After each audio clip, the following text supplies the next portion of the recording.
Welcome to Think and Be Me. My name is Kat Levine and I'll be showing you how you can use the mood cube to help your child talk to you about how they feel.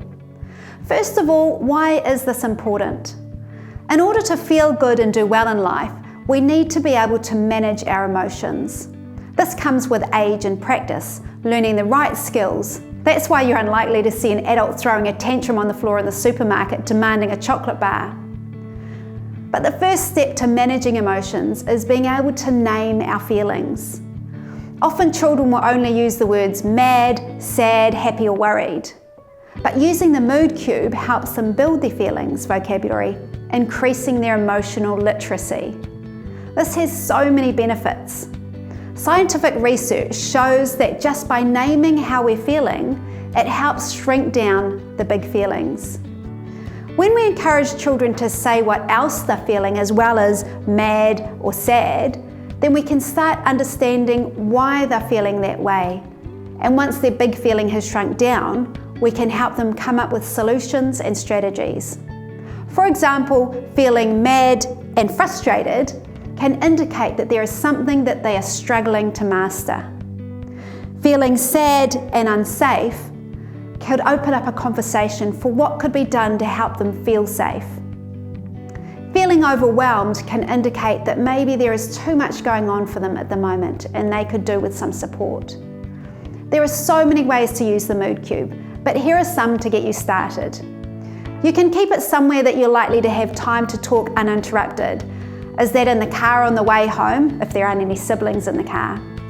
Or maybe on the kitchen bench so everyone in the family can use it. Or perhaps next to their bed for that special connection time before they go to sleep. Start off by looking at the top of the box and saying, how are you feeling today? And let them point to one of the primary emotions at the top of the box. Next, go down to the side of the box and ask what else they're feeling. As parents, we can jump into fix-it mode or try to change how they're feeling by belittling or downplaying it.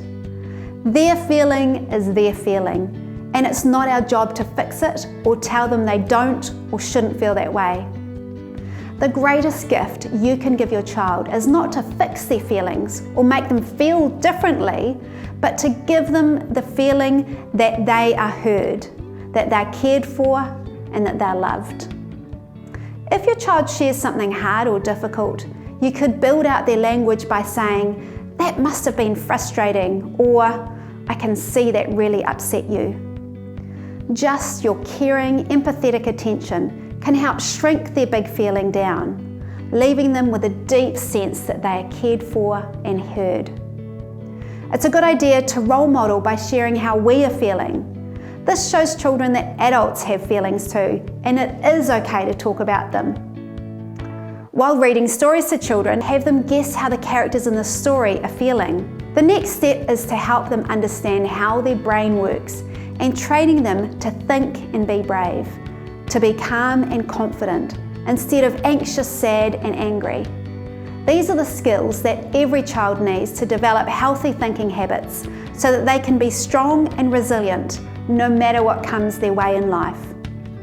Find out more about my online Think and Be courses for kids, tweens and teens by visiting my website, thinkandbe.me.